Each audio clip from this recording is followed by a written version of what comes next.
On August 19, 1944, Warner Brothers released the short Birdie and the Beast.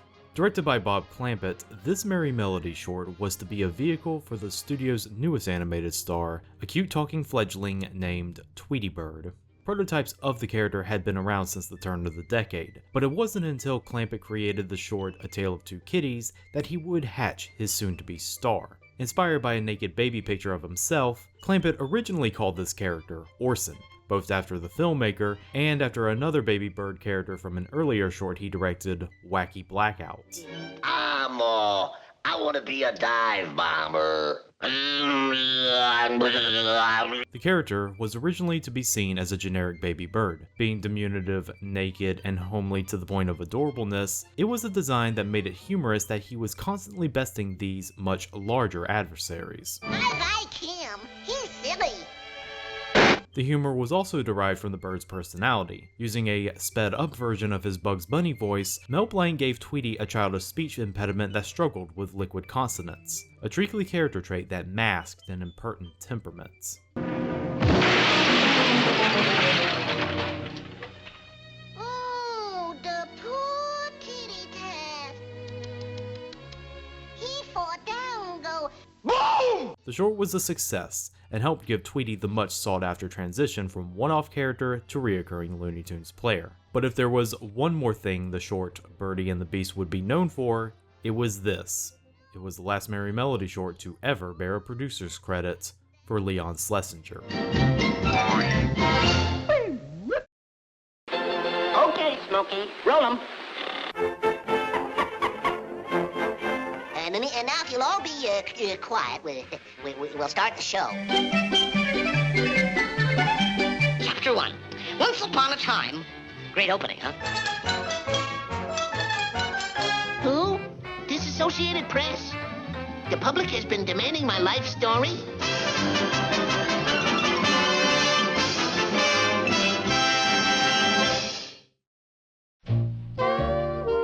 By the mid-40s, things could not have been better for Leon Schlesinger Productions. They had been producing shorts for one of the biggest studios in Hollywood for over a decade and showed no signs in slowing down. They had created one of the era's most recognizable cartoon celebrities in Bugs Bunny, making him the animated face of the Warner Brothers cartoon shorts. And through Leon Schlesinger's tireless efforts, the studio had also been serving their country by producing educational yet humorous shorts for the American government. Everything was on the up and up for Termite Terrace. So it made the sudden announcement that Leon Schlesinger was selling his namesake studio to Warner Brothers all the more shocking. Leon had just turned 60 years old, and age was now finally catching up with him. Despite all the time he spent managing his studio, meeting with Warner Brothers studio heads, and making deals with the United States government, he had found himself spending a lot more of his office hours either at the horse track or on his yacht, the Merry Melody. So on June 22nd, 1944, Schlesinger inked a deal with Warner Brothers to purchase his cartoon studio with all its assets and copyrights. And on July 1st, Leon Schlesinger Productions officially became the property of Warner Brothers Pictures Inc. for the price of $700,000, roughly $10.5 million in today's money. Leon Schlesinger's legacy among his workers was one of contradictions. On one hand, he fit the stereotypical image of the studio executive, a boorish, conceited dandy who wore an ill-fitting toupee, talked with a nasally lisp, and reeked of cologne. He was shrewd and, on occasion, bullheaded in how he did business. His employees worked in suboptimal conditions. He was tight-fisted with budgets. He wasn't keen on the idea of unions. He docked the pay of 5 employees who took time off to vote on election day. He even farmed out some of the Looney Tunes shorts to his brother-in-law, Ray Katz, for tax breaks. On the other hand, Leon was also a firm believer in taking a hands-off approach to the animation unit. He trusted the directors and animators with the freedom to create whatever they wanted. He was the buffer between them and any potential meddling suits from the studio. Plus, he had an amazing sense of humor about himself. Oh, don't be screwy, Ray. I'll compromise at 18,000. I still say it's 15,000. I'll make you a bet. We've polished at least 18,000 cells today. Because of those qualities, most of the animators at Termite Terrace liked Leon, or at the very least, respected him. He wasn't a controlling paternalist like Walt Disney, nor was he an obnoxious tyrant like MGM's Fred Quimby. Schlesinger had built the perfect ecosystem for animators to flourish in. If it wasn't for him, there would be no Bugs Bunny, no Daffy Duck, or no Looney Tunes as we know it. But now, the series would have to continue on without him. Leon would stay on with Warner Brothers in a cushy merchandising executive role. After a short going-away party with his soon-to-be former employees, he departed on a month-long vacation in British Columbia. By the time he returned to Los Angeles, Leon Schlesinger Productions had officially been renamed to Warner Brothers Cartoons, Inc.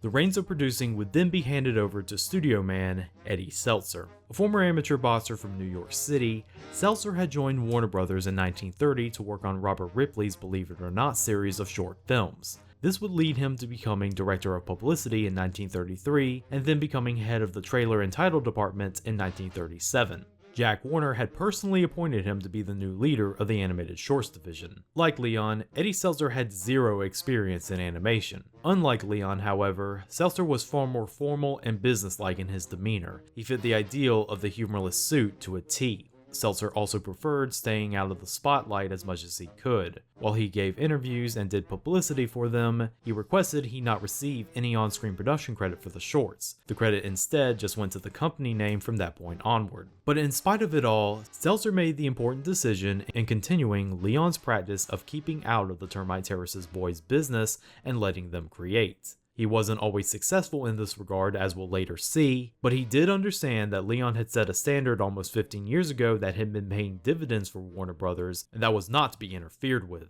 So with the inheritance of the contracts from the studio's 4 directors and their respective units, Seltzer and the rest of the Warner brass expected big things from the lot of them. Luckily, they wouldn't have to wait long for the 4 of them to deliver.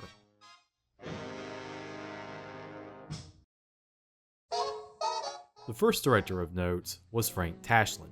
He had just made his glorious third return to the studio 2 years prior, the humor of which was not lost on his co-workers. Bob Clampett called him the world's greatest yo-yo. Though he had to start over in the basement as he called it, the permanent switch over to 3 hued color cartoons ensured that it wasn't long. Tash was soon pumping out hit Looney Tunes short after hit Looney Tunes short as if he had never left. One of them being the short Swooner Crooner, a Porky Pig vehicle that combined topical homefront comedy with parodies of popular music. It was one of Warner Brothers' big hits of 1944, to the point that it was nominated for an Oscar.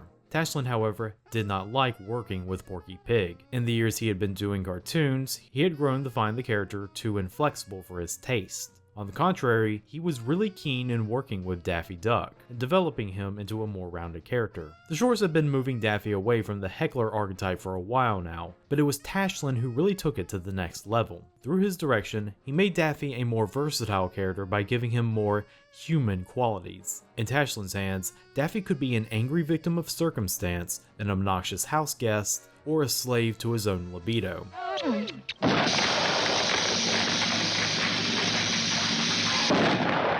It was this quality that gave Tashlin's shorts a sophisticated, filmic feel to them, which complemented their execution of breakneck rapid-fire gags, as seen in Tashlin's first Bugs Bunny short, The Unruly Hare.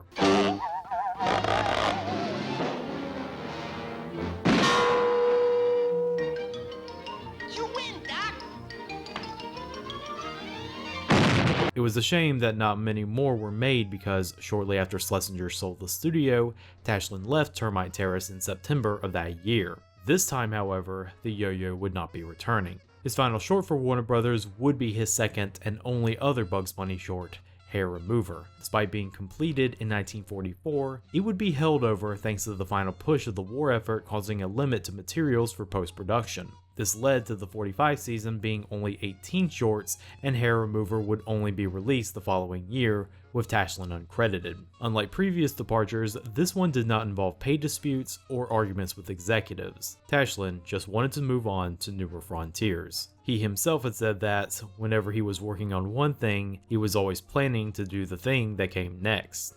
Here today, gone tomorrow. Now you see him, now you don't. That was Frank Tashlin, who would be working for Leon Schlesinger's one day, and suddenly gone the next day. Tashlin then went on to do work for a series of stop-motion shorts for John Sutherland's studio, most of which are considered lost films. From there, Tashlin would end up becoming a gag writer for comedians like Lucille Ball, which would cause him to transition to becoming a screenwriter and director for live-action films. Just like how his cartoons echoed film, Tashlin's films echoed cartoons, being defined by their comical sight gags and lightning-fast pacing. Though he would never return to the world of animation after the mid-40s, it was clear that he had already left his mark. Finding a replacement for Tashlin was easy, because the prime candidate was the one who had turned down the job before, Robert McKimson. McKimson had been the workhorse for the Clampett unit for a couple of years, and given how long he had been consistently working with the studio at that point, he was able to successfully make his case as to why he was right for the job position. But according to Fris Fleming in an interview, he and Chuck Jones had been pushing for McKimson's promotion to the management for some time, mostly because they felt like he would not be competition in the same way Bob Clampett was. Still, McKimson had success as a director almost immediately. His debut short, Daffy Doodles, remains one of the best screwball Daffy shorts by having his antics be centered around one simple gag of painting mustaches on everyone.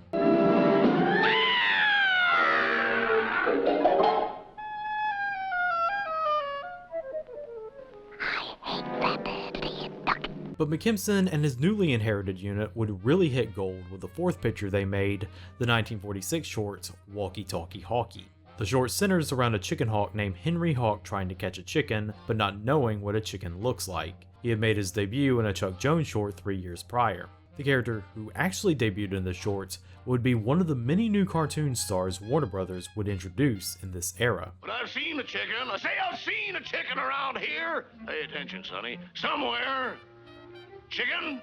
Chicken! Oh, yes, there's a chicken. I say there's a chicken for you. The giant rooster, named Foghorn Leghorn, is the source of most of the comedy in this short, either being engaged in a never-ending prank war with the barnyard dog, named Barnyard Dog, or deliberately misleading Henry Hawk through a series of long-winded Southern fried lectures. Don't let that chicken bluff you.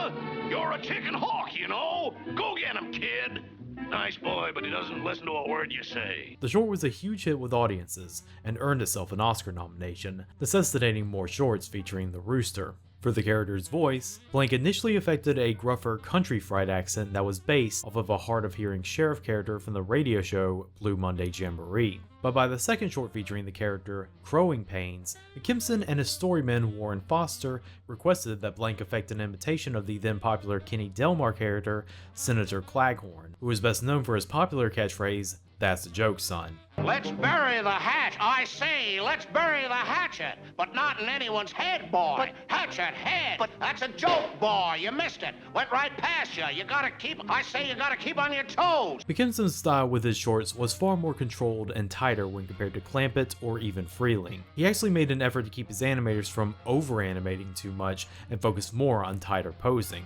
A lesson that the other staff didn't take too much to heart, as seen with the character animation of Manny Gould and McKimson's younger brother Charles, which complement the broad slapstick of his shorts. McKimson's unit also shook up the design for Bugs Bunny, making him fluffier and better suited for the goofy comedy his shorts excelled in. This design is credited to character artist Jean Blanchard, one of the few women who worked within Termite Terrace and not just in the ink and paint department. Bob McKimson is a very under-discussed director in this era, mostly because his work was seen as meat and potatoes Looney Tunes, the broadest comedy that didn't seek to push any boundaries but were ultimately functional in their execution. And that was okay. The cartoons he and his team released consist of some of the most memorable and funniest cartoon shorts of the latter half of the 40s. There's no kangaroo in this room. Oh, yeah? Well, you just watch. Hey, Jaime, come here a minute, kid.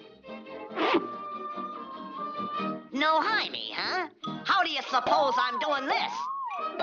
And if that made him an understudy to the other directors, you know what they did is somehow even better.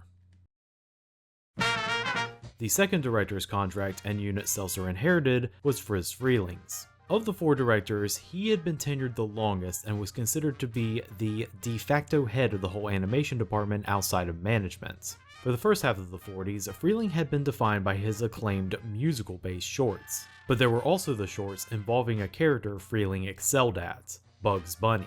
Out of all the directors, Fleming was the one who understood the rabbit the most, a character who was always coolly pulling a series of fast ones on his opponents despite seemingly being outgunned. He understood this formula well enough that he could also perfect it. Freeling had the philosophy that Bugs worked better when he was put up against larger and or more recognizable threats such as the Giant, the Big Bad Wolf, or Nazi High Command Officer Hermann Goering. But Bugsy's most reoccurring nemesis was always going to be Elmer Fudd, and Freeling felt having his most consistent enemy be this pathetic dope was limiting. He decided to make another reoccurring villain for the Wascally Wabbit, one that could be considered a worthy adversary. I'm Yosemite Sam, the meanest, toughest, rip-roaringest, Edward Everett Hortonest hombre, whatever packed a 6-shooter. That's who I am. Yosemite Sam made his debut in 1945's Hair Trigger, attempting to rob a train Bugs is on and getting foiled in the process. Prototypes of Sam had existed in shorts before this point, but it was this short that defined who this character really was: trigger-happy, foul-tempered, and very, very short. It was said that the short redhead with a mustache and a hot temper was partially based off of Freeling himself, who was a short redhead with a mustache and a hot temper. Freeling's method of giving Bugs a threatening antagonist shown not just in his outings with the newly minted Sam, but also in shorts such as Baseball Bugs, with Bugs being put up against a whole baseball team of bullying galoots like the Gas House Gorillas. It makes it all the more delicious when he outwits them. 1, 2, 3 strikes, you're out. 1, 2, 3 strikes, you're out. 1, 2, 3 strikes, you're out. He would also return to his roots doing musical cartoons with Bugs, as seen in the classic 1946 short, Rhapsody Rabbit. The short itself became a lightning rod for controversy when MGM released a Tom and Jerry short called The Cat Concerto that same year. When both shorts were nominated for that year's Oscar, the studios accused each other of plagiarism due to several of the gags being identical. It remains unknown if either studio stole gags from the other. The court of public opinion has mostly ruled that it was all a result of sheer coincidence. Outside of Bugs, Fris would also have a hand in handing Warner Brothers cartoons a huge success, and it all started with the creation of a cat. Suffering succotash! Squab! In 1945, the short Life with Feathers was released. It's a short with a hilariously dark plotline of a jilted lovebird trying to commit suicide by having a lisping black and white red-nosed alley cat eat him. The cat, believing the bird to be poisonous, refuses, and shenanigans ensue.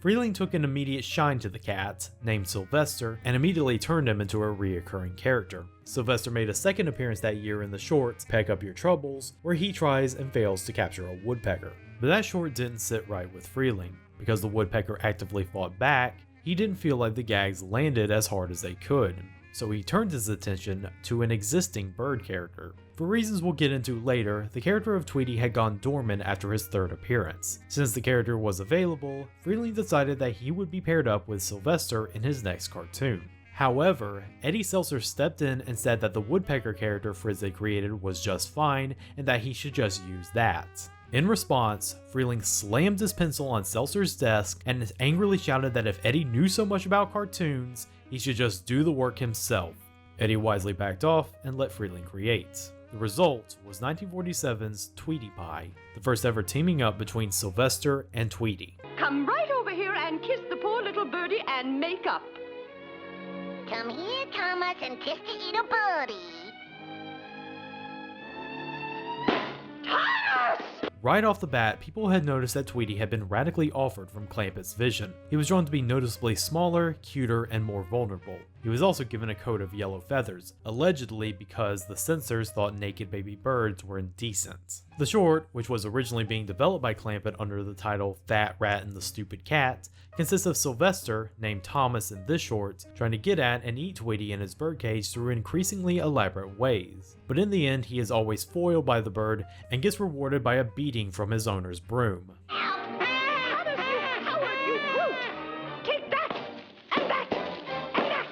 The short was the biggest hit Termite Terrace had that year, big enough that not only was it nominated for that year's Oscars, it won it. For the first time since the studio's inception, the Warner Brothers Cartoon Studio finally won an Academy Award that they had long since sought after. The irony that the short that he had tried to kill or retool had won the studio its first animation Oscar was not lost on Eddie Seltzer. In his acceptance speech, he made sure to give Fris and the crew the most credits, and in being interviewed at an after party at his house, he said, "I'm afraid my family was more excited about it than I was." With the Oscar as proof, it showed just how valuable Fris was for Termite Terrace. He was the most experienced workman and had helped make 3 brand new stars for the Looney Tunes shorts. It also helped that his shorts were some of the most effective shorts comedy-wise, thanks to his immortal mastery of timing a joke. I ain't a-going after it.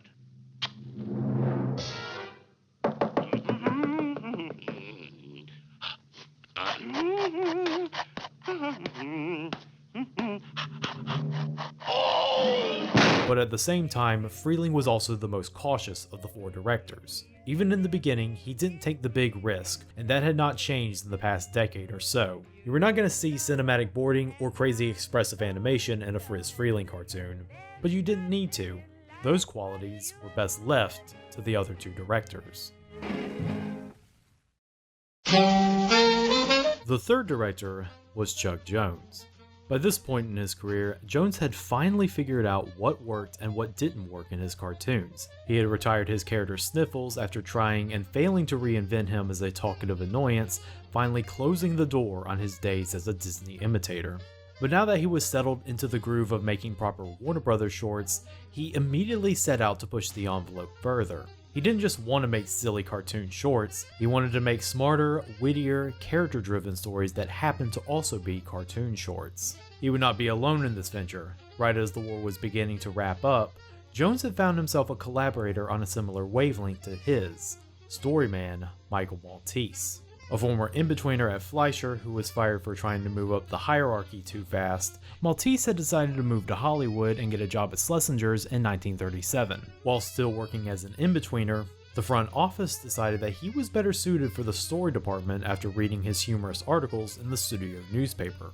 Despite the overall more casual atmosphere of the studio, Maltese was soon exposed to a far more cliquish environment than there was in the animation department. Bugs Hardaway froze him out at story meetings, and he had to write gags on his own time to prove to his bosses that he was actually doing work.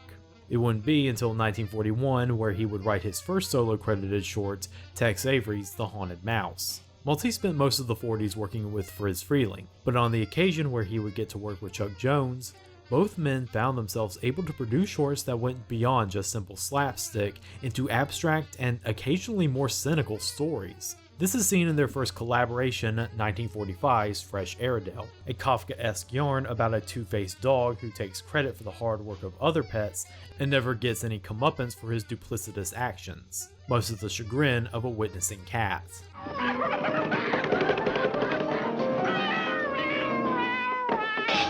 Both men also enjoyed playing with and analyzing the tropes that pervaded the Warner Brothers shorts. 1946's Fair and Wormer dissects the chase cartoon by building on it to the point of absurdity. A worm gets chased by a crow, who gets chased by a cat, who gets chased by a dog, who gets chased by a dog catcher, with each party either helping or hindering each other in the chaotic mess.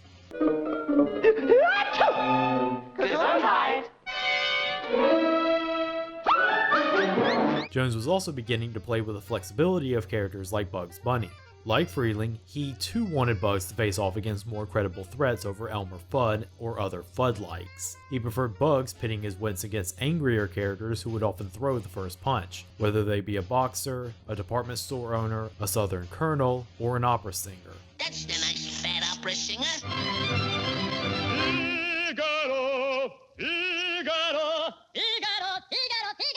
Chuck also reveled in placing Bugs into more fanciful, outlandish scenarios, which necessitated the creation of more fanciful and outlandish villains. In the 1946 horror-themed short Hair Raising Hare, Jones introduced a reoccurring horror-themed villain for Bugs, a hulking, orange-haired monster who would later be known as Gossamer.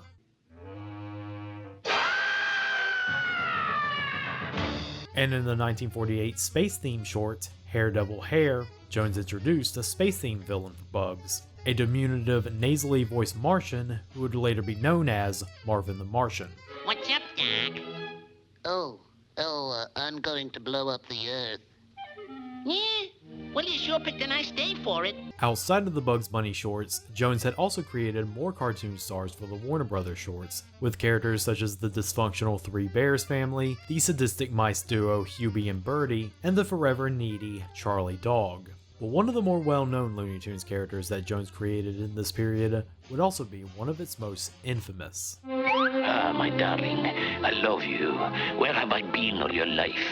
You are the aroma of spring flowers that bloom in the spring. In 1945, Warner Brothers released Odorable Kitty, which would be the debut of an amorous, narcissistic French skunk by the name of Pepe Le Pew. Jones based the character off of the writer of said short, Ted Pierce, who had a reputation for being a wannabe Casanova who constantly struck out with women. Odorable Kitty is a weird short to go back to. A lot of the tropes associated with a Pepe cartoon, such as a cat getting painted up like a skunk being a plot setup, Pepe's comical broken French, and the skunk's relentless pursuit of the target of his affections, blissfully unaware of their discomfort with his stench. But also in the short, Pepe's target can not only speak, but is also a male cat mistaken for a female skunk, and the short ends with a twist joke where it is revealed that Pepe has a wife and 2 kids, and it's faking his accent. Just trying to remove a cinder from the lady's eye, dearie. Cinder, just try and remove from eye. It really wasn't until Jones started collaborating heavily with Michael Maltese that the Pepe Le Pew cartoon formula began to be refined. In 1947's Sentimental Over You, Pepe is pursuing a female target, but this one's actually a dog disguised as a skunk instead of a cat. It wouldn't be until 1949's For Sentimental Reasons that the cartoon formula would be perfected. The short was written solely by Maltese, and it defines who Pepe's character is so well that Jones considers Mike to be his co-creator. In the short, Pepe has set up residence in a French perfume shop, and the proprietor sends in a non-speaking cat to go after him. In the process of being flung into the store, the cat, retroactively named Penelope Pussycat, gets a stripe of white dye spilled down her back. Pepe mistakes her for a female skunk and pursues her relentlessly for the rest of the cartoon, including a darkly humorous scene where he tries to win her affections by faking a suicide.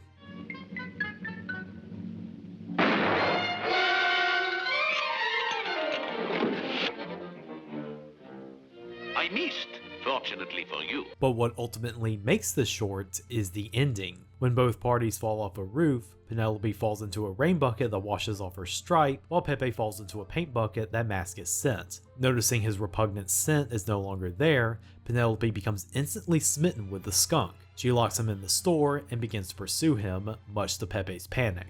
The short ends with the establishment of a very important element to Pepe's character. As much as he relentlessly pursues his romantic targets, he cannot handle when the roles are reversed. You know, it is possible to be too attractive. Around the office, the short had a mixed reception. Eddie Seltzer, who, like Leon, was not the biggest fan of Chuck, hated it and said that no one would find this funny. But like Tweety Pie before, For Sentimental Reasons was a huge hit that year and had netted Warner Brothers Cartoons their second Oscar. Once again, Seltzer had to eat his own words. Historically, it is without a doubt that both Chuck Jones and Fris Fleming brought a lot of success to the studio in the 40s. They helped expand the stable of cartoon stars while still polishing the ones they already had, and it paid off handsomely with the amount of money and prestige the studio was now earning. But as far as legacy goes, there was one director who might have them beat for most influential director of the decade.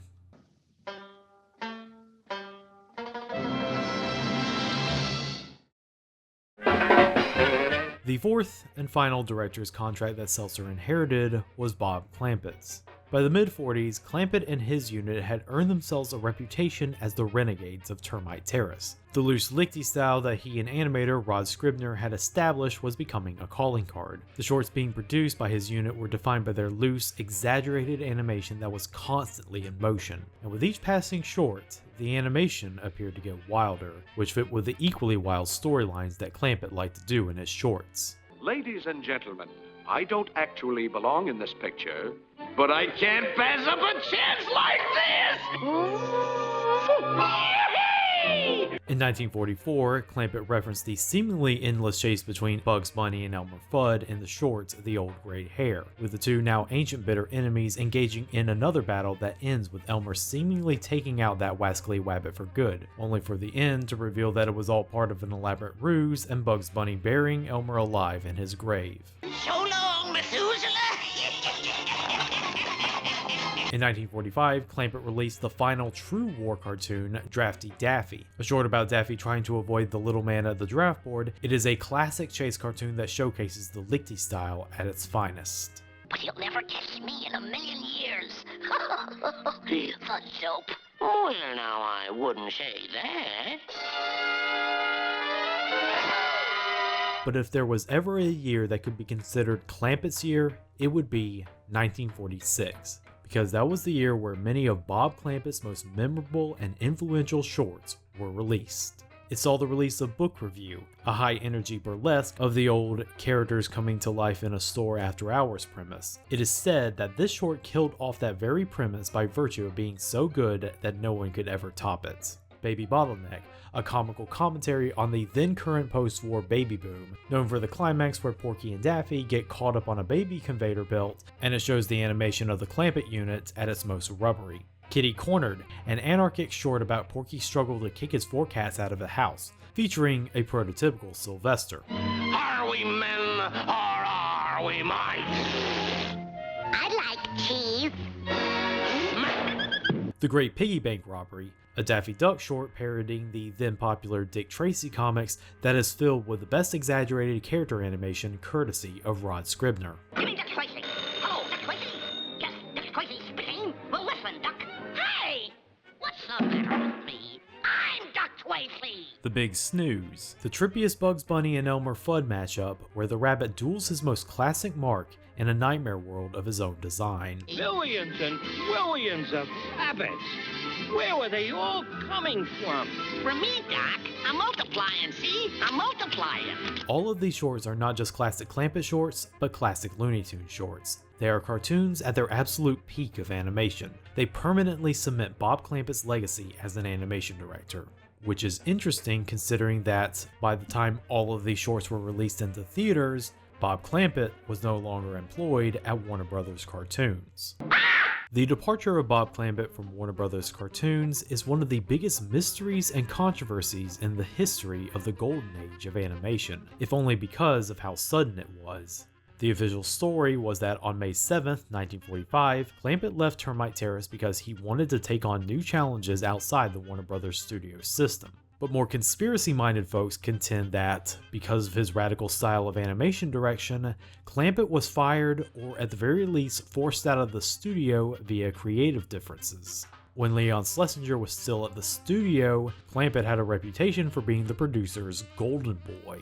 Whether this was because Schlesinger liked his cartoons more, or because he was friends with Clampett's mother is not known. What is known is that Leon expressed a ton of favoritism towards the director, which allowed him to get away with things that other directors could not. Clampett could do things like go slightly over budget on a cartoon, or walk out of meetings he didn't like and face zero repercussions. So with the studio under new management, Clampett and the rest of his unit were made aware that they no longer had Leon's protection, and that their antics immediately put them on thin ice with Eddie Seltzer. The most likely scenario was that Bob did not want to chance Seltzer not renewing his contract, and left on his own terms right when his contract was up for renegotiation. One could easily say that the reason why the last Clampett shorts are also his best is because he knew that he would be gone from the studio by the end of his tenure. Therefore, this gave him and the rest of his unit the incentive to go all out and craft some of the best work they had ever done for Warner Brothers. But even with Clampett's untimely exit, there was someone who was willing to try to continue to make shorts with the same energy that he had. That someone was the one who ended up taking over Bob's unit, Arthur Davis. Born in Yonkers, New York in 1905, Davis's history as an animator stretched all the way back to the silent era when he worked for Fleischer Studios as an assistant to future Disney legend Dick Huemer, which was his real name. He would eventually make his way out west in the 30s along with Dick Humer, still his real name, and get a job with Charles Mintz's studio, who had recently moved his operations to California. There, Davis found himself directing a lot of the shorts at Mintz's studio, which was now operating under the name Screen Gems. This included an Oscar-nominated short, 1937's The Little Match Girl, probably one of the best Disney shorts that Disney never made. Even when Mintz died in 1939, Davis stuck around Screen Gems until new production manager Frank Tashlin fired him when he was cleaning house in 1942. After a brief stint as a liquor store proprietor, Art Davis returned to animation by working for Warner Brothers in 1943. Ironically, he found himself working in Frank Tashlin's unit, the very man who fired him a year prior. What defined Art Davis's animation was its loose elasticity, not to the Clampett levels obviously, but enough that it had its own distinct lively energy to it. Davis also had the distinction of being the man who had done the animation of Bugs Bunny on the Warner Shield that preceded the start of most 40s Bugs cartoons. With his accomplishments in animation in just a few years at the studio, alongside his experience as a director, Art Davis was an easy shoo-in for Clampett's old director's chair. It also didn't hurt that Fris Fleming liked him because he was a silent era veteran of his generation and not one of the upstart young animators he was constantly butting heads with. Davis's first jobs was to finish the cartoons that were originally slated for Clampett, the first being 1946's Bacall to Arms, a choppy movie parody cartoon with liberal amounts of reused animation and no director's credits, and 1947's The Goofy Gophers, a short starring the eponymous gophers Mac and Tosh, who were characterized by their absurd, overly polite demeanors. Radishes,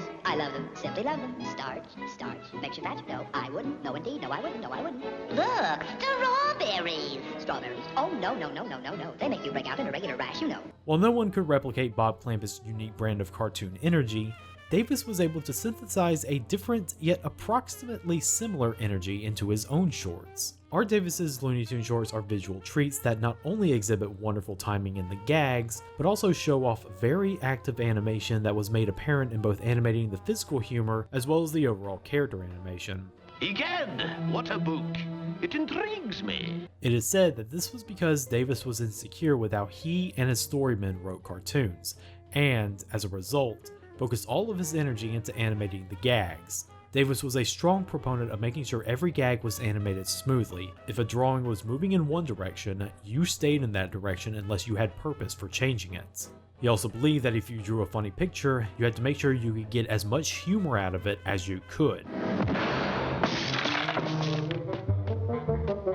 Obviously, they did not reckon on me great inner strength.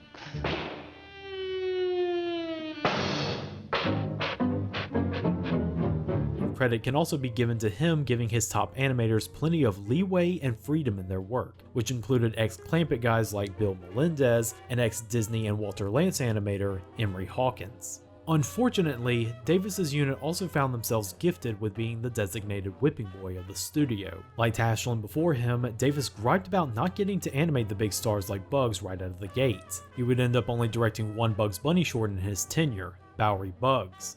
I was given the new storymen who came in and the less popular characters. I had storymen who never done Warner Brothers stories before, so I was under somewhat of a handicap.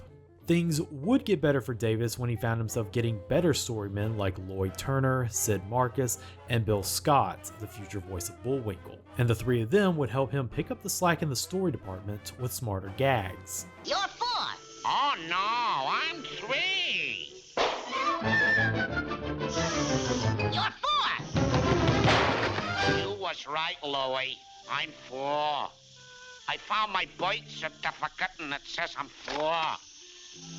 But the studio still saw his unit as the D unit, and it was a perception that put him on borrowed time. When the aftermath of World War II caused more Technicolor shortages, Davis's unit wound up bearing the brunt of it. He had to complete the coloring of some of his cartoons using the much inferior Cinecolor. But things would only end up getting worse once Warner Brothers decided to make budget cuts. One of Leon Schlesinger's last major acts as producer was re-releasing the entire backlog of color cartoons from 1935 onwards.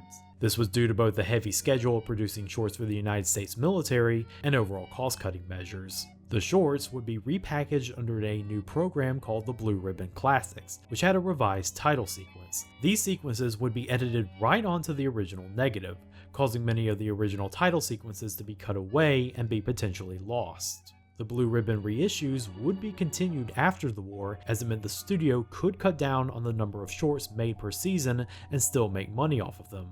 Come late 1947, they wanted to trim the fat even more. This was to be done by reducing the amount of animation units from the traditional 4 to 3, and out of all the units, one in particular was in their crosshairs.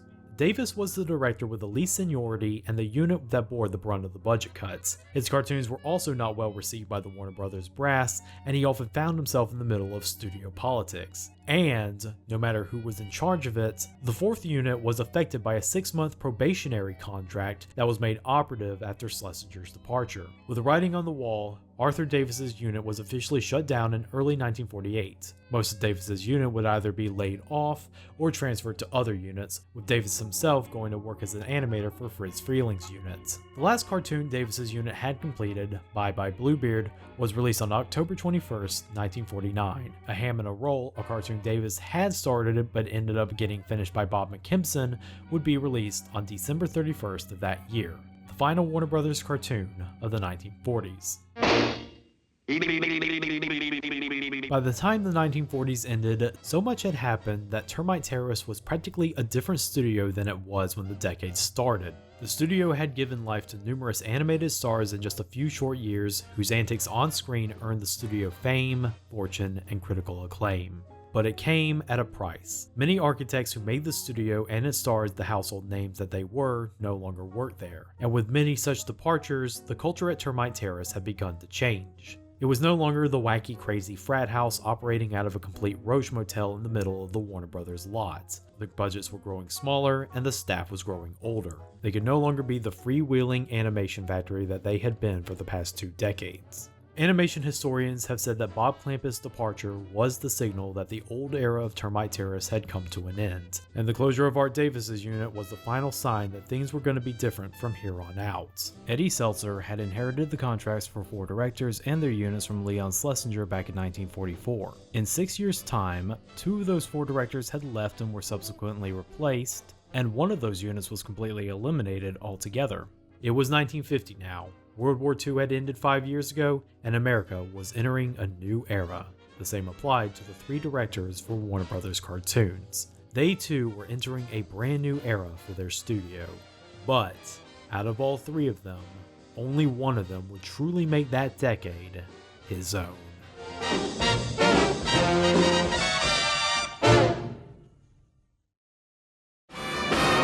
This video was made possible by the good people at Patreon.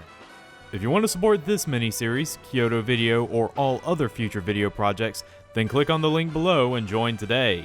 You'll get news feeds, early access to videos, maybe even your name in the credits. Each dollar will be going towards making this channel even better. You can also support this channel by liking this video, commenting on it, hitting the subscribe button, hitting that bell button for notifications, and sharing it with all your friends. That's all for now, folks. Thank you for watching.